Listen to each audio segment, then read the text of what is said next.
So what if you have cerebral hypoperfusion, but no change in blood pressure or spike in heart rate, asking for a fen?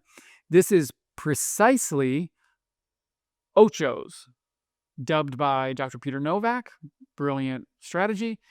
This is actually the question that dove me into the land of greater diagnostic activity. It's like more equipment to be able to understand this, because this is what I was seeing. I would see cases where they would come in and they say, I think I've got POTS. Somebody told me I've got POTS, but you do the testing and like heart rate's not really changing that much.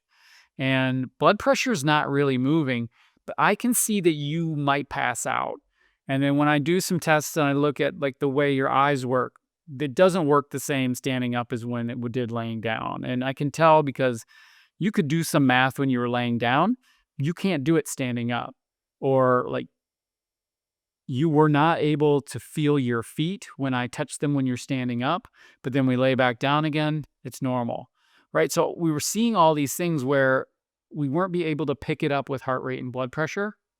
But as we were examining the neurology of it, like asking it to work, we could see a huge difference between when they were laying down and standing up. And for a long time, that was a lot of like what I was investigating was I'm going to look at like what works when they stand versus what works when they lay down. And the change in that's where I'm going to target. And I spent a lot of time doing it that way before we just finally were able to figure out how to look at it in a deeper way. But this is orthostatic cerebral hypoperfusion syndrome, which is precisely that, where the heart rate is able to keep up enough to support the blood pressure, but the blood pressure in the body isn't translating into enough pressure in the brain. And for those of you, there are probably several of you on this stream that have seen this happen in your life when we look at your diagnostics. So it's not uncommon. And it really helps us point to that transition where it's like, my body is really happy with all of what's happening from like here down, but my problem is happening in my brain's ability to generate or stabilize blood pressure. So really helpful. Another thing worth pointing out, I'll just make this point real quick, is the way the vasculature in your brain is designed to work is not very good at like pulling blood into the head. We rely on your heart to pump it up. But what it's really good at is saying we can't have too much pressure here. If I get too much pressure, I'm going to push out against my skull and it's going to actually squish on my brain. That's hydrocephalus. That doesn't do very well for people. They don't survive very well like that. So what those vessels are really good at doing is slowing blood flow down. That's what they're really good at. So if I'm exercising, sprinting down a track, and my blood pressure is just cranking, my heart's going wild, and I get a lot of pressure because I'm trying to cycle all that fuel through my body so I don't seize up. My brain can just go, okay, cool. And it can just slow down so all that pressure isn't going into the brain. It just resists it coming in. That's what our brain's really, really good at. And it can stabilize and hold a stable pressure with mean arterial pressures. And mean arterial pressure is kind of like if you take the mean between the top number of your blood pressure and the bottom number, it's right in the middle of that. And we can tolerate mean pressures from like 60, which is really low, like 80/40, way low, to 150 mean arterial pressure, which is cranking, right? So we know that we can kind of tolerate holding blood pressure in the brain pretty stable within those parameters in a normal person. What we are seeing in a lot of these cases, the ones we're talking about here, like in Ocho's cases or in POTS cases or in, to some degree, just orthostatic intolerance writ large, is we're seeing that ability to be able to keep that blood flow stable in this range is impaired. It's not working. So changes in the blood pressure or even normal blood pressure, you still can't hold that pressure stable in the brain.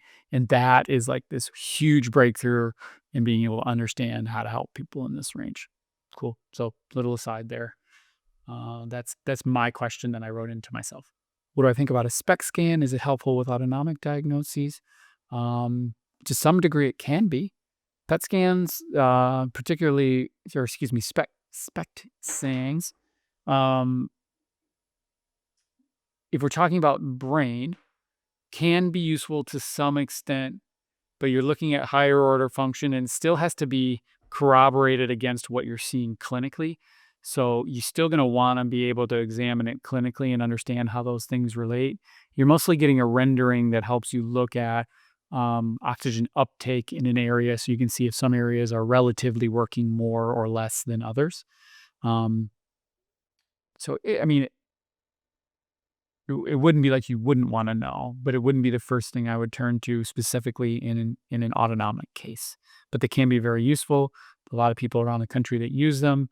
You get a cool rendering of the brain. Sometimes that's nice to be able to see. Can exposure to triggers for POTS, which then result in almost fainting, cause long-term damage the more we experience those incidents, such as heat tolerance? It's a great question. Hasn't been fully studied all the way. We know that oscillatory blood flow, so like where you're shifting in and out, like it's not a stable flow, but it oscillates, tends to not be really good for the vessels. In some ways, it's good because the shearing effect activates the endothelial cells and allows them to be responsive. But if they're not responsive, it can cause a little bit of damage in the vasculature and it can make it hard on your neurons. Over time, that combination tends not to be something that people do really well with. It tends to be a thing that causes neurodegenerative changes down the road. So that's why we try to address them way earlier in life, so that they're not things that are persisting for people over the long run. Okay. It's not meant to scare anyone. I don't want to do that. But it's just kind of like if you treat an area rough over time, it's gonna be worse for wear the longer duration that you do it for.